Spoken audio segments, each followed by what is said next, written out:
Good morning, everybody. And good morning. It's a good morning for Bible study. Like we said, we'd try to have the midweek Bible study ready so everybody stays burning hot for the Lord. Don't want to cool off week to week. Anything else you want to say, Art Bell? No? I hope you have a great day. Oh, good girl. All right. We're going to get started. So you go with Mommy. Okay. Love you. She gets real excited about getting to say hi to everybody. All right. So this week I've got plans on staying with the study in 1 John, but I probably won't actually get to 1 John. I want to back up and look closer at something from last week. Last week we talked about the light of God and the darkness, which is everything other than God. And I just wanted to take a deeper look at the darkness. John, once he gets going, he's talking about how to walk in the light, how to have fellowship, and I wanted to look closer at the darkness so we can kind of contrast the two to be able to tell the difference. So hopefully you'll see where I'm going with this as we go. I think as we study through the rest of the book, we'll refer back to this lesson a whole lot. All right, so last week we read out of Romans chapter 3, and that's where I wanted to start out this week. Just read that again, and we'll go from there. Romans chapter 3, starting at verse 9, says, "What then? Are we better than they? No, in no wise. For we have before proved both Jews and Gentiles are all under sin. As it is written, there's none righteous, no, not one. There's none that understandeth. There's none that seeketh after God. They are all gone out of the way. They are together become unprofitable. There's none that doeth good, no, not one. Their throat is an open grave. With their tongues they've used deceit. The poison of asps is under their lips, whose mouth is full of cursing and bitterness. Their feet are swift to shed blood.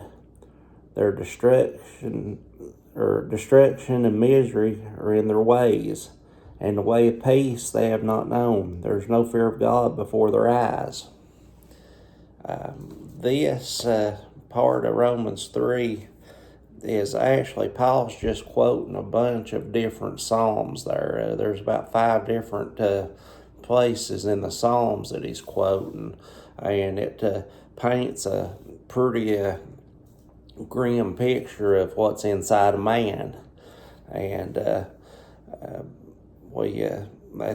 one of the main things that as we go through 1 John, we see that what we've been delivered from, and the new man inside us, and we can look back here at this and just remember what we were before. What's inside a man, it's pretty bad. I believe it'd be fair to say that inside us, that old man, I call him Old Man Adam a lot. He's a monster. That's about as good a description as I can make for it. We're all born with this monster, this old corrupted nature inside of us. Jeremiah 17:9 says, "The heart is deceitful above all things and beyond cure. Who can understand it?" It's just simpler way, faster way of saying the same thing that Romans says here. There's just something nasty, mean, and evil inside of all of us from birth. But that brings up a question, and I've never really heard this talked about a whole lot. In real time, in real life, we look around and we see. Don't all y'all know people that are lost, never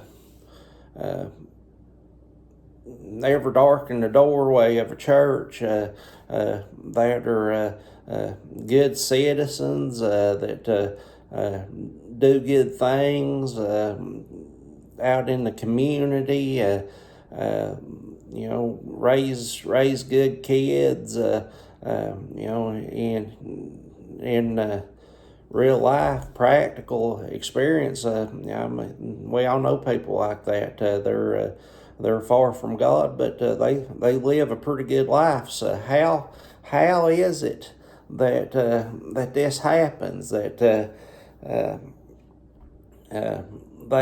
they can live a pretty good life and still be have this monster inside of them. The point I'm trying to get toward is how things get kind of blurry sometimes, but God, in His love and mercy, when the world fell, built in certain things to keep the world from going just completely down the drain. Even though even though man had this deceitful heart, God put certain things in place to restrain this evil. Let's see. The first thing that God did to keep this evil restrained, to keep us all from being just a bunch of axe murderers, for lack of a better word. God give us all a conscience. That's one thing born into us that God did for us before we were even born. Let's see. If you're in Romans 3, just back up a page or two and look at Romans chapter 2, verses 12 to 14. Says, "For as many as have sinned without the law shall also perish without the law, and as many as have sinned in the law shall be judged by the law." What he's saying there is that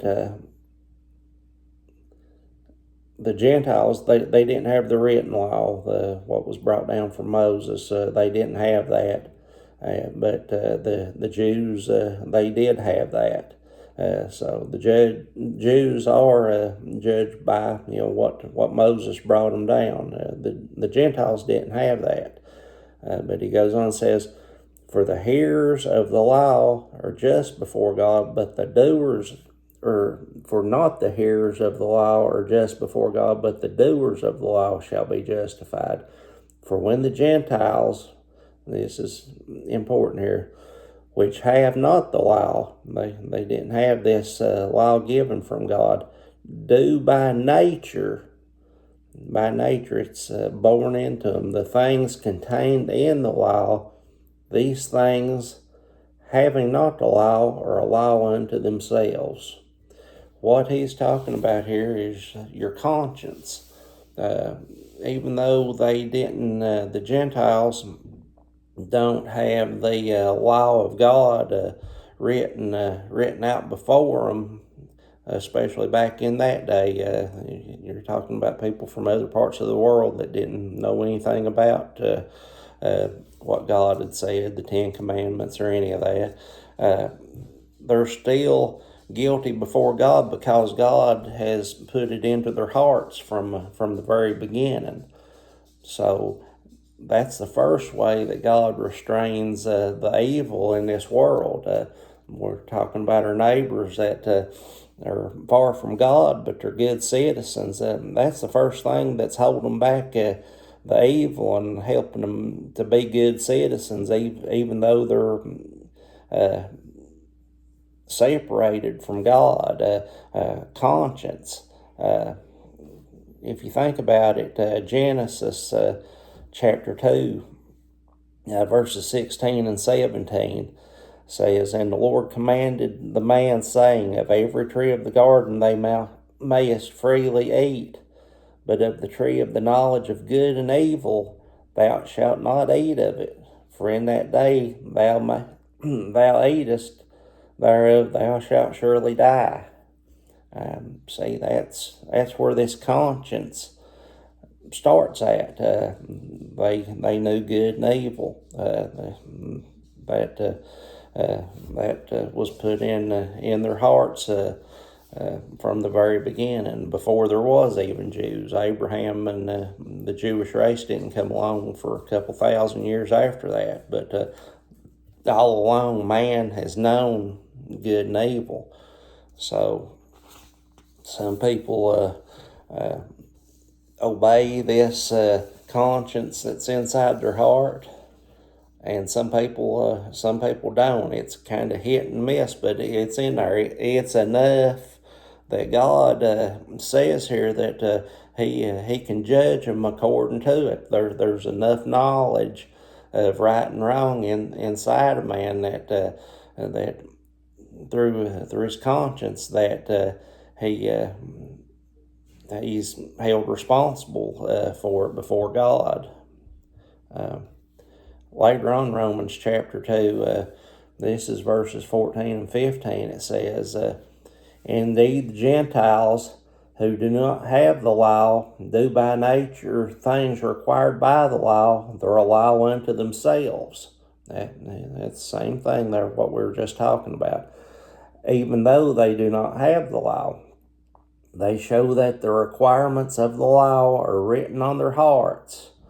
See, just like Adam and Eve in the garden, right and wrong was written in their hearts. Their consciences also bearing witness, and their thoughts sometimes accusing them, and at other times defending them. See, that's the thing, that last little part, that's the thing about conscience. It says, there, let me read that again, just to make sure everybody caught that.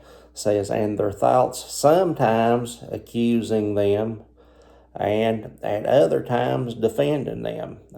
Your conscience tells you right and wrong, but it's not 100% reliable.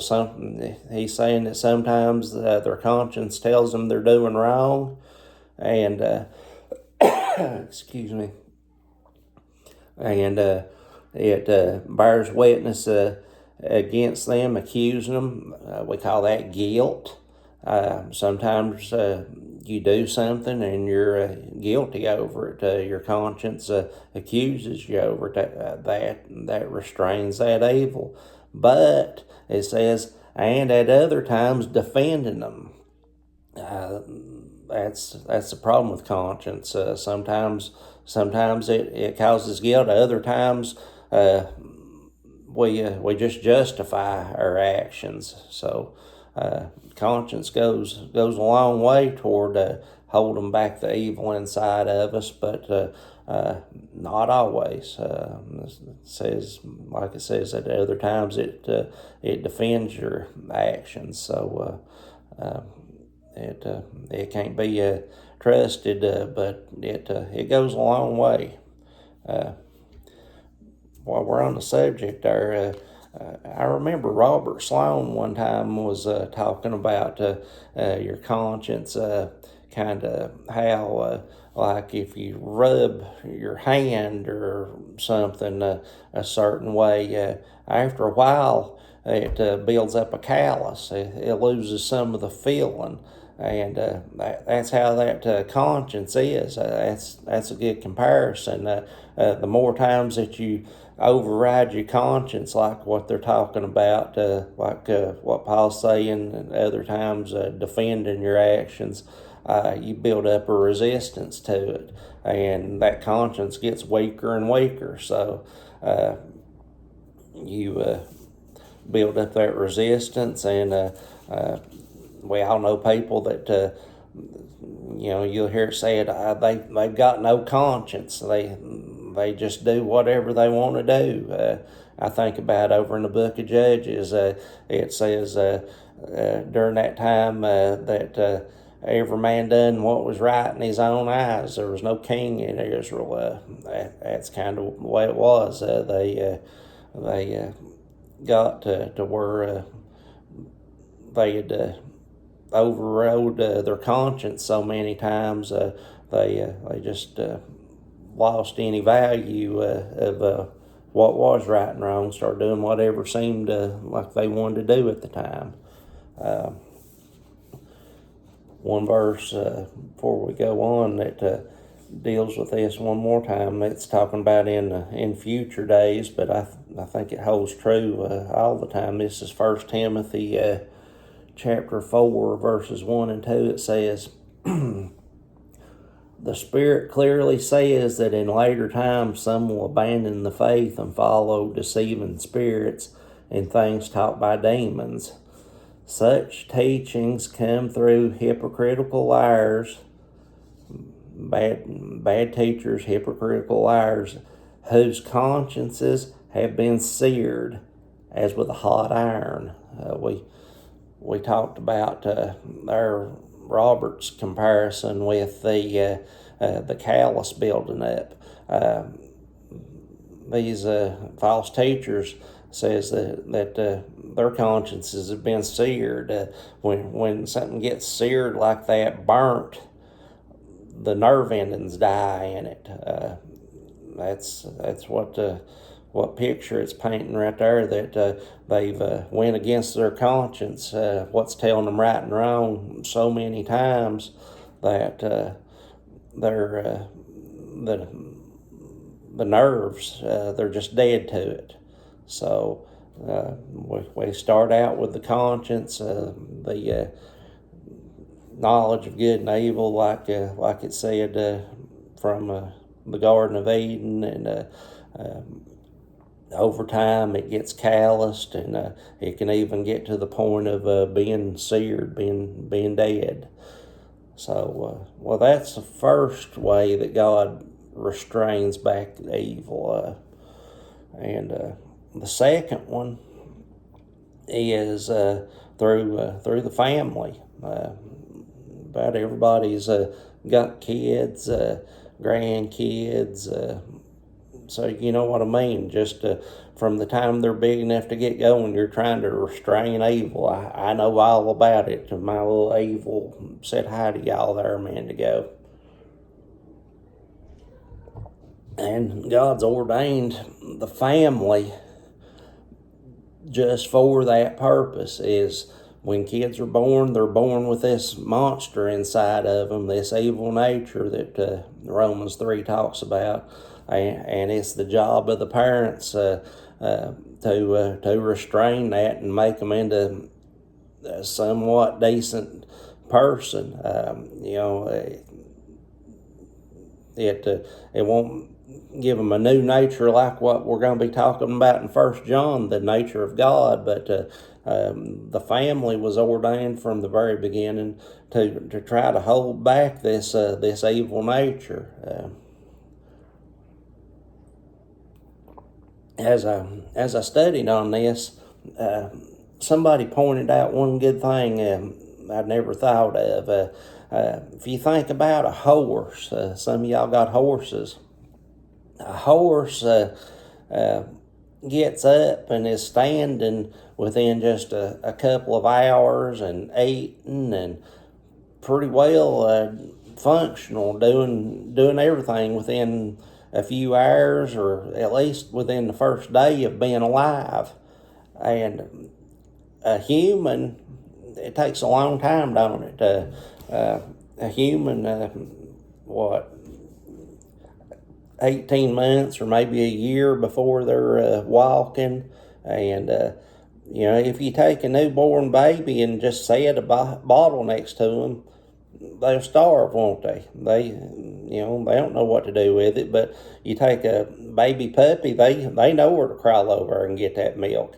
So how is it that man who so smart, so developed, can do all these things, why does it take them so long to learn how to walk, how to feed themselves, all that, when lower animals, dogs, horses, they get up and they know what to do? Well, God designed it that way. He designed it to where men take a long time to develop, and while all that time of us growing up is taking place, we were made to at first make that bond between the parents and the child, and then give time for the parents to instruct the child, to teach the child. And that's the job of the family. We all see, just looking across the country now, as the family, as ordained by God, has fallen away. So the other direction comes the crime and all that goes with that. It bears witness of itself that as the family crumbles apart, the crime, just sin, evil comes up. Let's see, Deuteronomy chapter 6, verses 6 through 9, talks about the role of the family for raising the children.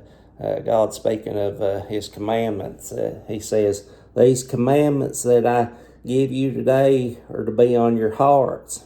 Impress them on your children." That's verse 7. Take notice of that. Impress them on your children. Talk about them when you sit at home and when you walk along the road, when you lie down and when you get up. Tie them as symbols on your hands and bind them on your foreheads. Write them on the door frames of your houses and on the gates. He's saying just drill His law into their heads, however you gotta do it. Teach it to them. Talk about it all the time. They've got that conscience, but reinforce that. Tell them what God says right and wrong. Not make sure they understand it. This isn't what Mommy and Daddy say is right and wrong. This is what God says is right and wrong. It won't save them. That's a totally different thing, but at least they'll understand what God says. They one of these days when it does come time for salvation, they've got to understand that all the things that they've done along the way, they're not just transgressing what Mommy and Daddy say, but they're transgressing what God says. So it's important. So we got conscience. We've got the family holds back evil from the child from the very beginning. They get a little bit older. There's another thing that steps in. Tim is a retired corrections officer. Robert is a corrections officer, and they're doing this very thing. Let's see. This is Romans chapter 13, verses 1 through 7. It says, "Let everyone be subject to the governing authorities, for there is no authority except that which God has established. The authorities that exist have been established by God. Consequently, whoever rebels against the authority is rebelling against what God has instituted, and those who do so will bring judgment on themselves. For rulers hold no terror for those who do right, but those who do wrong.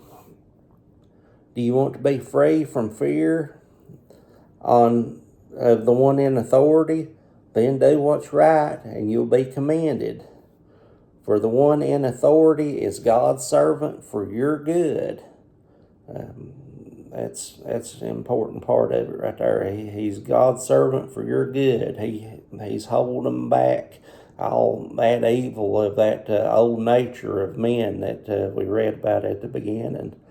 But if you do wrong, be afraid, for rulers do not bear the sword for no reason. They are God's servants, agents of wrath to bring punishment on the evildoer. Therefore, it's necessary to submit to the authorities, not only because of possible punishment, but also as a matter of conscience. There, that word pops up again. This is also why you pay taxes, for the authorities of God. For the authorities are God's servants who give their full time to governing. Give to everyone what you owe them. If you owe taxes, pay taxes. If revenue, then revenue. If respect, then respect. If honor, then honor. So, there's lots of other verses that go along with that, but that pretty well says it all. We start off before we're born. You've got your conscience telling you what's right and wrong. Then you get a little bit older, your family teaches you not just what's right and wrong, but they teach you to obey it. There's a big difference there, to be knowing what's right and wrong, but it comes along, your mommy and daddy actually teach you to do the things that are right instead of the things that are wrong. Then it comes along just a little bit more later on. God's established government. Without government, as much evil as there is in the world today, imagine what it would be if there weren't penalties for stealing, for killing, for, it'd be bad. It'd be plumb... mankind probably wouldn't have made it this far. We'd already killed each other. So there's three things. And then the final thing, after that, God has established the church and His presence here on earth through the church. Talking about that, I've not got that verse printed out, but Romans chapter 1 verse 20 says, for the invisible things of Him from the creation of the world are clearly seen, being understood by things that are made, even His eternal power and Godhead, so that they are without excuse. That's basically saying that we see creation and it declares the existence of God. That's over in the Proverbs, it says, the fool said in his heart, there's no God. We see creation and how complicated it is, and anybody that's in the right mind knows that this didn't just happen. All evolution, people are trying to believe in that, but Romans 1:20 says that we're without excuse. We can look at that and have the sense to know that there's God out there that created all this, and that's a restraining, something that restrains evil. Just the very knowledge that God exists, that there's a higher power that we answer to. And then through time, Christ came. Christ died for our sins, and the church was instituted. The church is a restrainer of evil. The church teaches right and wrong. We offer salvation, but you can't offer salvation until people understand that they're sinners. The church has a function there too.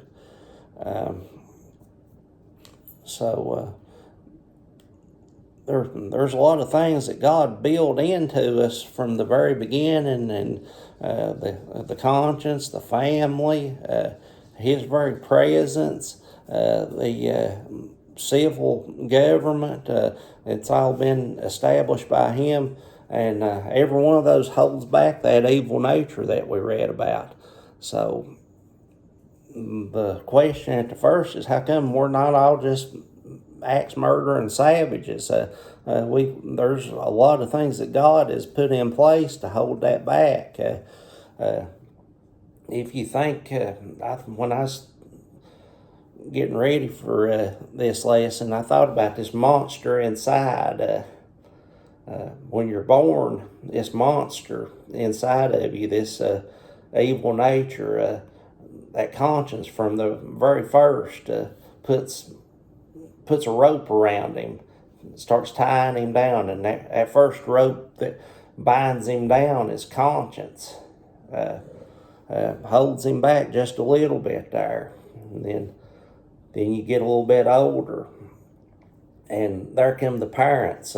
Some parents do a real good job teaching kids right and wrong, some not so much. But that's another rope that monster has tying him down. Sometimes it's a real tight rope by good parents, sometimes not so much, and it shows what kind of job that the parents have done teaching right and wrong.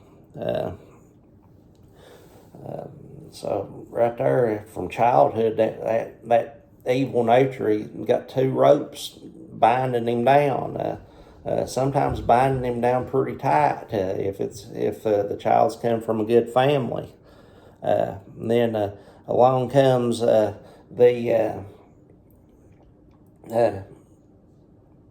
government. You get a little bit older, be a teenager. You don't want to get in trouble, go to jail. So there, that monster gets a third rope put on him. It's not just the a spanking from mommy and daddy they got to worry about. It's well, if I do this, I could go to jail for that, so I'm not going to do that. So there, that monster gets a third rope binding him down, so he's held back that much more. And then the kid, say he's grown up in church, and the pastor, the Sunday school teachers have taught them what God says about what's right and what's wrong. And there's another rope binding that monster down inside of you. If it's a good church and they're teaching the kids, they cinch that rope down tighter. So by the time that the kid is grown up, that monster inside's tied down pretty good, ain't it? Got four good strong ropes. Got the rope of conscience, got the rope of the family, got the rope of the government, the police, and then you've got the rope of the church.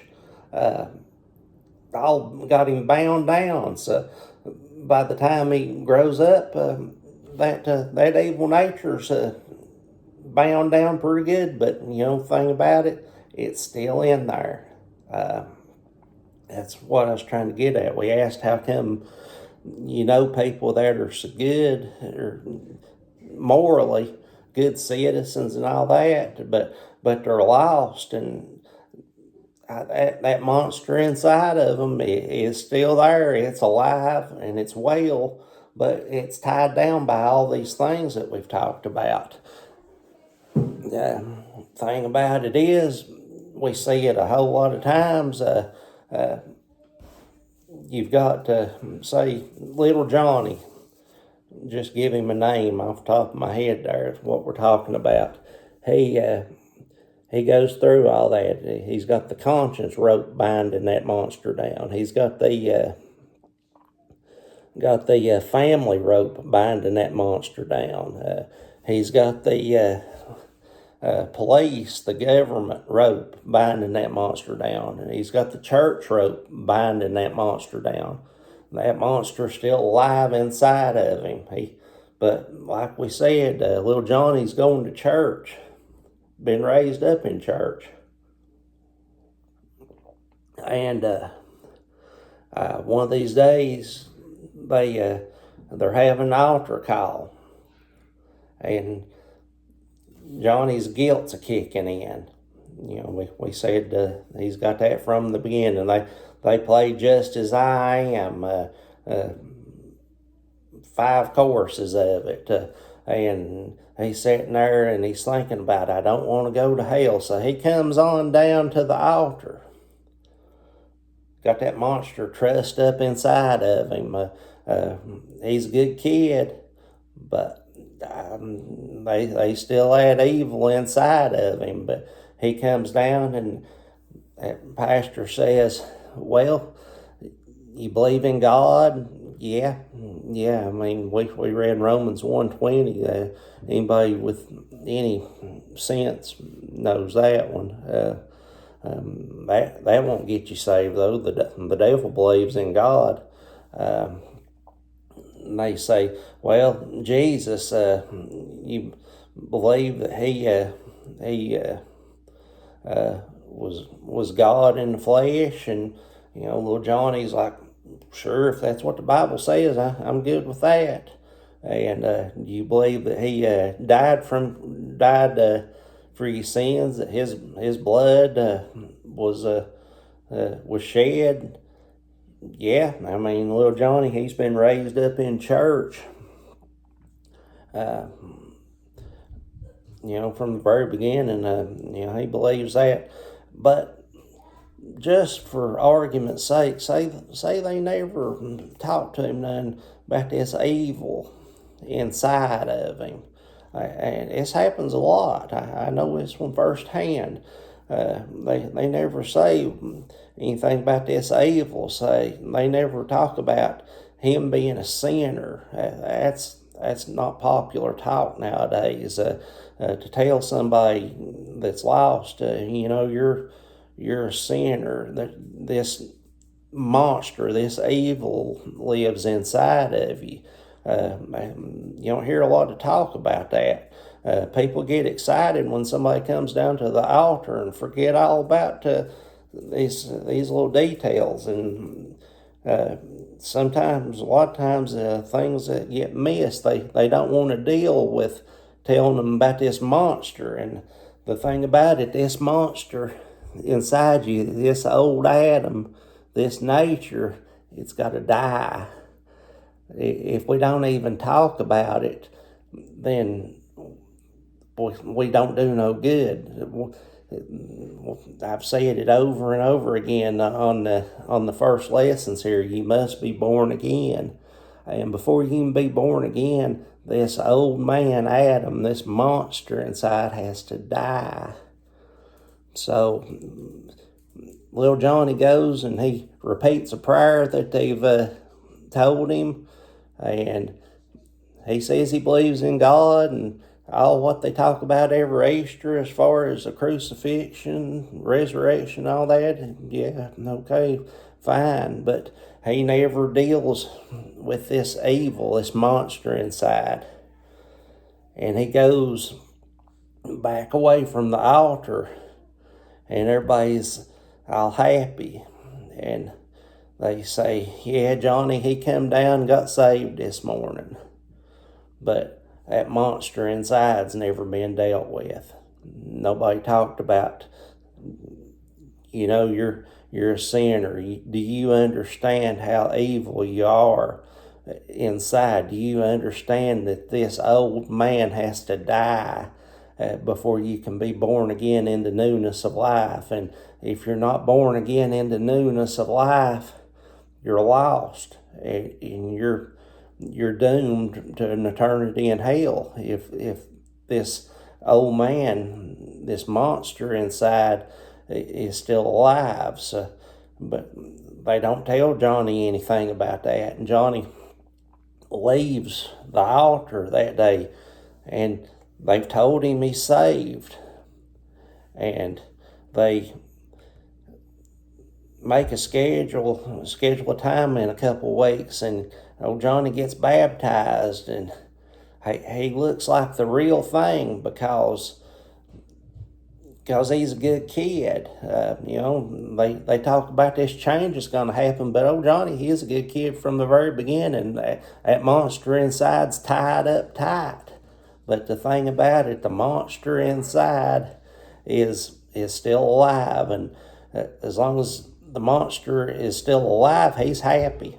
He wins. As long as he's still alive, he can be tied up for years and years and years, and that's just fine with him. He don't get to have his fun, but at the end of the day, he's done what he wanted to do, and that was take little Johnny to hell. So the thing is that Johnny, he was a good kid, and he's went down to the altar and made his profession, and been baptized, and then he goes on and grows up and goes out into the world. Once he goes out into the world, he leaves his family, gets out on his own. First rope just come loose. That monster gets to where he can wiggle a little bit. Then, next thing, quit going to church. How many people get up to, growed up in church their whole life, but once they hit college or get out and get a job, that comes to an end. You know what happened there? Another rope come loose. That monster's starting to get loose. The family rope and the church ropes done come loose. And then you got two ropes go left: conscience and the government, civil penalties. That's all that's left. And Johnny starts hanging around with his buddies, and the whole thing about civil penalties, it starts to get blurry. If I do this, I have the boys that want to go out drinking. We probably won't get caught. Okay. Well, Johnny goes and does as seems right to him, just like we talked about in Judges. During that time, every man done what was right in his own eyes, and 3 ropes are off that monster. All it's held is a little bit of conscience. That monster by that time's getting strong, and that one rope, he's wiggling out of it. Like we said at the very first, sometimes that conscience, let's see, let me find that verse.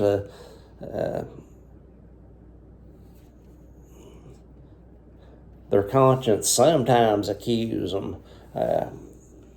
Sometimes old Johnny's conscience gets the best of him, and he does the right thing. Other times he, just like it says there, that he sometimes their conscience defend what they do.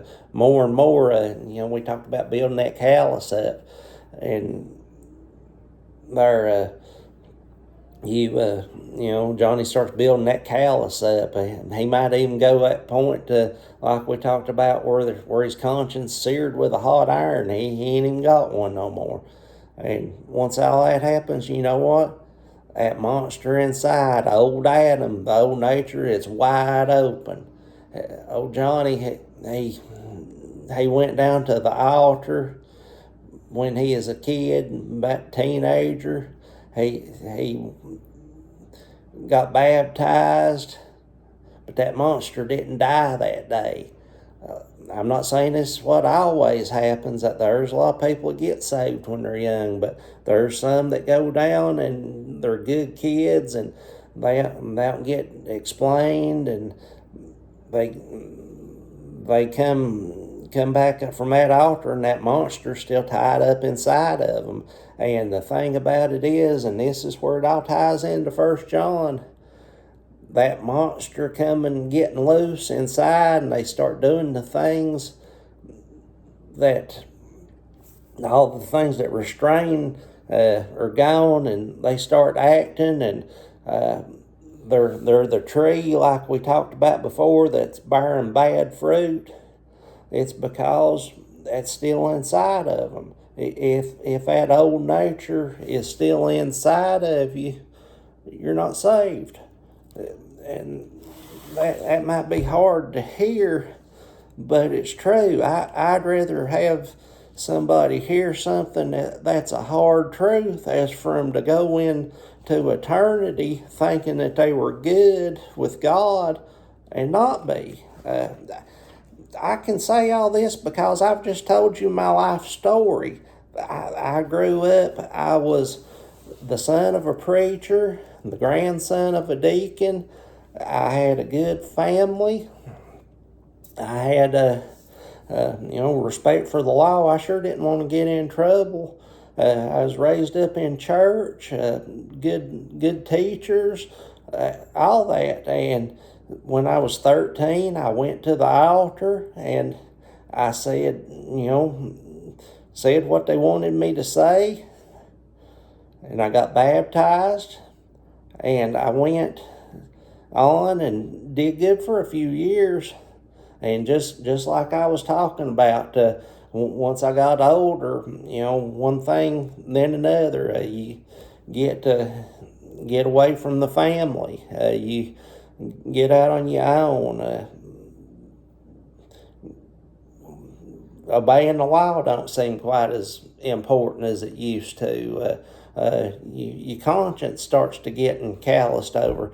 Next thing you know, you're out there in sin. The fact that the things you do bear witness to what is inside of you. And the whole reason I wanted to say all this in 1 John is just a warning, time and time again in 1 John, that he's talking about looking at yourself and seeing, do the things you do reflect someone that, like 2 Peter 1:4 says, has the divine nature. Just to end up here, we're almost 50 minutes in by this point. Matthew chapter 7. Let me look this up right quick.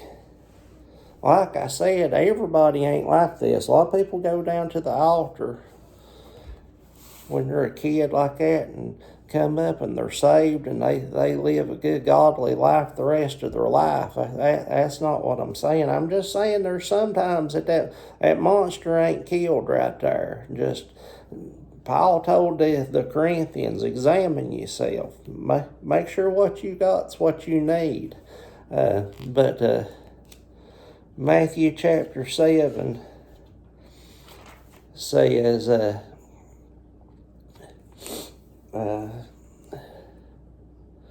he's talking about false prophets. These are the words of Christ, starting in verse 15, says, beware of false prophets which come in sheep's clothing, but inwardly they're ravening wolves. They look on the outside like they got the real thing, but what's inside is the problem.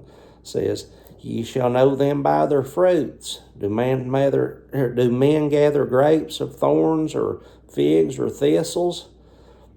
Even so, every good tree bringeth forth good fruit, but a corrupt tree bringeth forth evil fruit. A good tree cannot bring forth evil fruit, neither can a corrupt tree bring forth good fruit. Every tree that bringeth not forth good fruit is hewn down and cast into the fire. Verse 20 says, "Wherefore by their fruits shall ye shall be known to them." So that, he's saying just the same thing I'm trying to say.